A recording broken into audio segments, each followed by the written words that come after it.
Hello guys, मैं चंद्र गोयल। स्वागत है आपका आपके अपने YouTube चैनल लर्निंग इंडिया में। तो दोस्तों, आज का जो पहला टॉपिक है हमारा, यानी कि आज हम इस वीडियो का पहला जो एजुकेशन से संबंधित जो पहला वीडियो डाले दोस्तों, वो है आज का टॉपिक आपका यूएनओ यानी कि यूनाइटेड नेशनल ऑर्गेनाइजेशन। सबसे पहले मैं आपको बता दूं, यूएनओ यानी कि संयुक्त राष्ट्र संघ, जिसकी स्थापना 24 अक्टूबर 1945 को हुई थी दोस्तों। सबसे पहले आपको इतना पता होना चाहिए कि यूएनओ की स्थापना कब हुई थी। तो दोस्तों, यूएनओ की स्थापना 24 अक्टूबर 1945 को हुई थी। अब मैं इसके बारे में थोड़ा सा हिस्ट्री बताता हूं दोस्तों आपको, जो आपके आगामी एग्जामों के लिए बहुत ज्यादा इंपॉर्टेंट रहेगा, ताकि सभी बच्चों को ये पता चले कि आखिर यूएनओ है क्या और इसको सबसे बड़ा संगठन क्यों माना जाता है दोस्तों। सबसे पहले एक बात मैं इसकी क्लियर कराता हूं। इसकी जो बात अगर हम करें तो दोस्तों, सबसे पहले बात आता है यहाँ पे विश्व द्वितीय युद्ध है दोस्तों, यानी कि द्वितीय विश्व युद्ध, सेकेंड वार।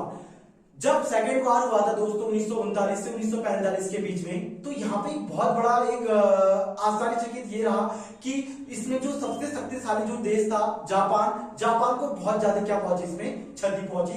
इसका रीजन क्या था? 1945 में अमेरिका द्वारा परमाणु हमला किया जाना। जब 1945 में परमाणु हमला हुआ, यानी कि नागासाकी और हिरोशिमा में 6 अगस्त और 9 अगस्त को, तो इससे पूरा जापान और पूरा विश्व क्या हो गया था? भयभीत हो गया था दोस्तों। उसके बाद जो अमेरिका के राष्ट्रपति थे फ्रैंकलिन डीसी रूजवेल्ट, उन्होंने एक घोषणा की कि हम विश्व शांति के लिए एक संगठन बनाएंगे और यह संगठन पूरे विश्व के लिए क्या रहेगा? बहुत ही ज्यादा बेटर रहेगा, और इसमें एक शांति व्यवस्था की क्या करेंगे? यहाँ पे प्रचार प्रसार करेंगे दोस्तों। जब इस टाइप की घोषणा हुई, उस समय अमेरिका के राष्ट्रपति डीसी रूजवेल्ट जो थे, उन्होंने इस संगठन की क्या की दोस्तों? स्थापना की। और इसकी स्थापना कब हुई थी? 24 अक्टूबर 1945 को। अब यहां पे एक क्वेश्चन ये आता है कि शुरुआती में जब इसकी स्थापना हुई थी, तो इसमें टोटल कितने देशों ने इसमें सदस्यता ग्रहण की थी? तो दोस्तों, मैं आपको बता दूं कि 50 देशों ने इसमें सदस्यता क्या की गई थी? ग्रहण की थी दोस्तों।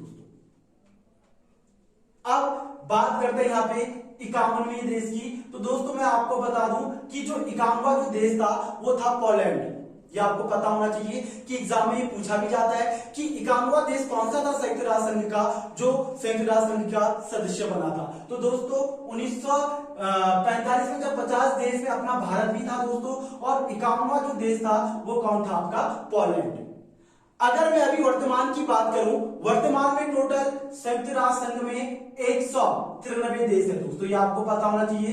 193 अभी 193 देश है दोस्तों, और 193वां जो देश बना हुआ है 2011 में ये बना था दोस्तों, जो बना था दक्षिणी सूडान। ये बहुत बार एग्जाम में पूछा गया था कि संयुक्त राष्ट्र संघ का 193वां देश कौन सा है। तो दोस्तों, मैं आपको बता दूं कि 193वां देश कौन सा? आपका दक्षिणी सूडान।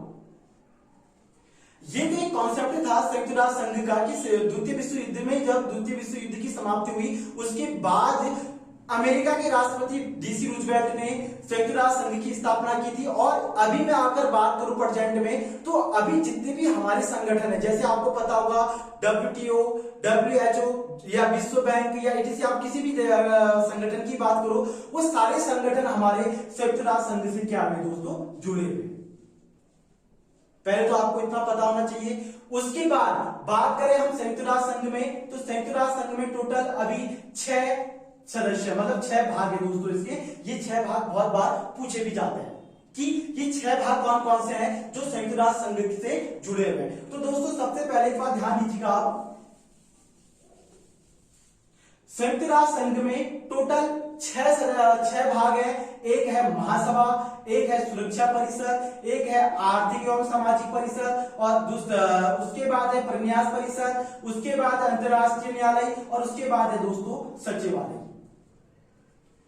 ये 6 भाग अगर आप पढ़ लेते हो, तो दोस्तों ये मान के चलो कि आपका पूरा कॉन्सेप्ट, यानी कि संयुक्त राष्ट्र संघ पूरी रूप से क्या हो गया? खत्म हो गया। तो दोस्तों, सबसे पहले मैं आपको बता दूं कि सेंट्रल लेवल या स्टेट लेवल की अगर मैं बात करूं, जितने भी यहाँ पे हमारे एग्जाम्स होते हैं दोस्तों, उसमें से 1 या 2 क्वेश्चन आपके इसी संयुक्त राष्ट्र संघ से बनते हैं, जो आप लोग के लिए बहुत ज्यादा क्या रहता है?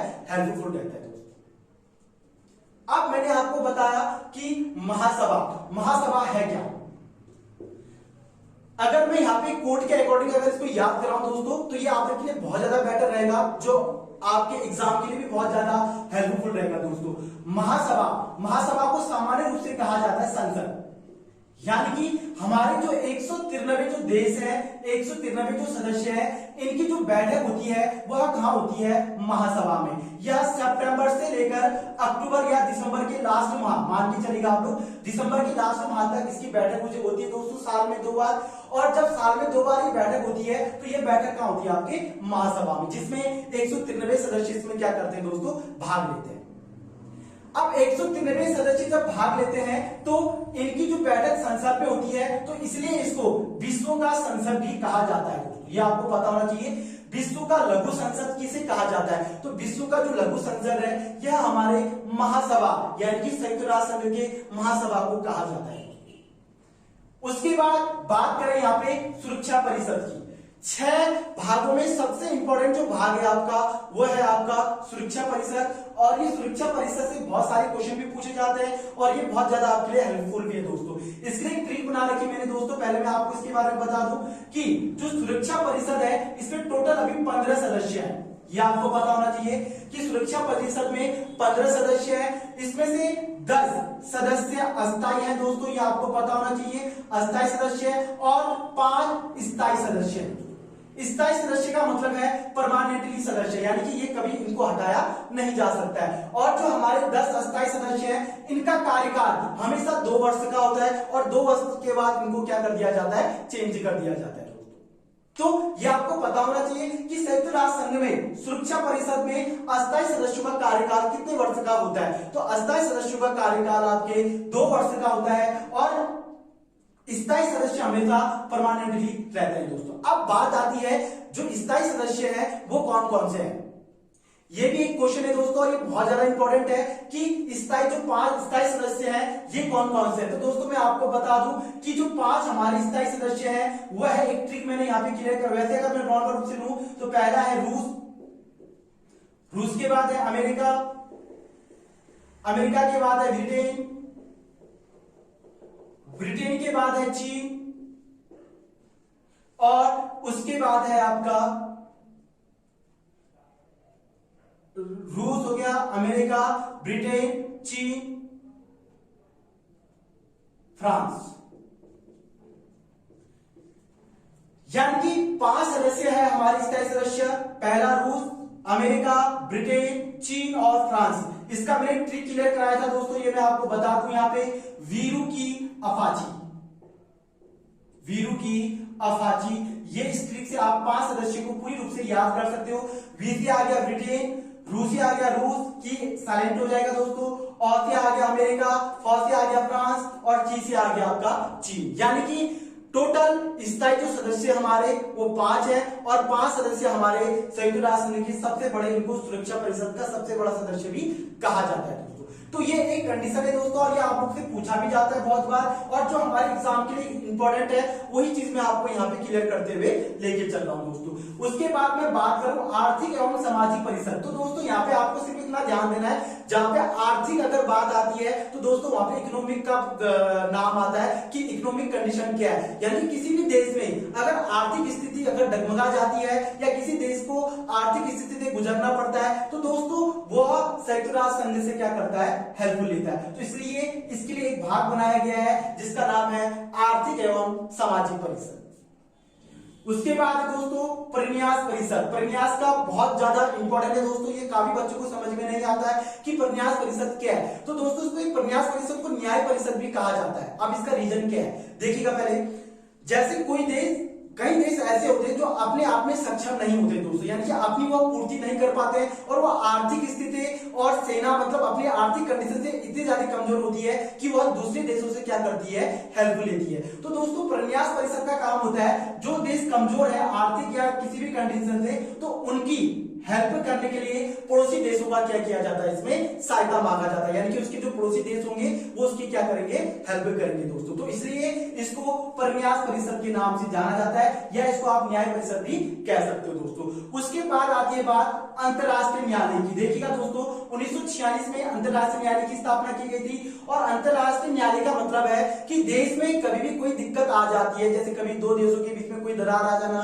या किसी को युद्ध संबंधी कोई बात हो जाना, या किसी कंडीशन यहां तक पहुंच जाती है, कभी युद्ध भी हो जाता है, तो उनके समाधान के लिए वह इंटरनेशनल कोर्ट जाते हैं दोस्तों। ये आपको पता होना चाहिए कि वह कहां जाते हैं, इंटरनेशनल कोर्ट। यहाँ पे एक सामान्य व्यक्ति नहीं जा सकता है दोस्तों, एक देश का कोई नागरिक नहीं जा सकता है। इसमें सिर्फ देशों की क्या रहता है, यहाँ पे देशों की समाधान कराए जाते हैं दोस्तों, ये आपको पता होना चाहिए। उसके बाद है सचिवालय। सचिवालय का अर्थ ही होता है दोस्तों कामकाज, यानी कि दुनिया के वर्ल्ड में या विश्व में जो भी कामकाज चलते हैं दोस्तों, कोई नई योजनाएं आते हैं, या किसी जो नए कार्य बनते हैं, या किसी जो भी काम रहता है, तो वह कहाँ होता है, हमारे सचिवालय में। तो दोस्तों ये 6 भाग हमारे लिए बहुत ज्यादा इंपॉर्टेंट है, जो मैंने आपको छोटी सी रूप में बताया, और ये आपको पता होना चाहिए दोस्तों। ये संयुक्त राष्ट्र संघ की एक छोटा सा कॉन्सेप्ट था, जो मैंने आपको पूरी क्लियर रूप से क्लियर करा दिया दोस्तों। अब यहाँ पे बात ये आती है कि संयुक्त राष्ट्र संघ की स्थापना मैंने बताई 24 अक्टूबर 1945 को, लेकिन मैंने एक चीज यहाँ पे बताया नहीं कि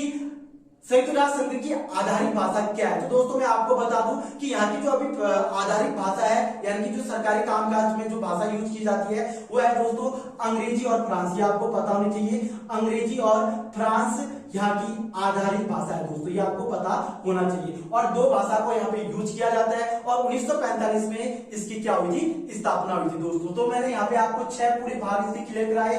और अभी सचिवालय, यानी कि सचिवालय, अंतरराष्ट्रीय न्यायालय, परन्यास परिषद, आर्थिक एवं सामाजिक परिषद, सुरक्षा परिषद और महासभा, ये 6 भाग अगर आपको क्लियर हो जाते हैं, तो दोस्तों यहाँ पे आपका पूरा संयुक्त राष्ट्र संघ पूरी रूप से क्या हो जाता है, क्लियर हो जाता है। और एक बात फिर बता दो दोस्तों कि संयुक्त राष्ट्र संघ के अभी जो महासचिव है, यानी कि जो अभी हमारे महासभा के जो महासचिव है, वो है एंटोनियो गुटेरेस दोस्तों, ये आपको पता होना चाहिए। अभी प्रेजेंट में महासचिव अभी महासभा के कौन है, हमारे एंटोनियो गुटेरेस। तो दोस्तों ये बहुत बार पूछा जाता है। अगर ये वीडियो आपको पसंद आया तो दोस्तों आप हमारे चैनल को सबसे जल्दी से सब्सक्राइब कीजिएगा, और साथ में बेल आइकन दबाना बिल्कुल भी ना भूलिएगा, क्योंकि आपको अगर आप वीडियो को बढ़िया अगर आपको लगता है, तो दोस्तों आप अगर चैनल को सब्सक्राइब करते हैं, तो दोस्तों आपको ऐसे अपडेट रोज वीडियो कंटिन्यू मिलेंगे दोस्तों। और समय सारणी मैंने आपको बताया है कि सुबह शाम को 8 बजे आपको एक वीडियो यहाँ पे प्रोवाइड किया जाएगा। तो जय हिंद, जय भारत।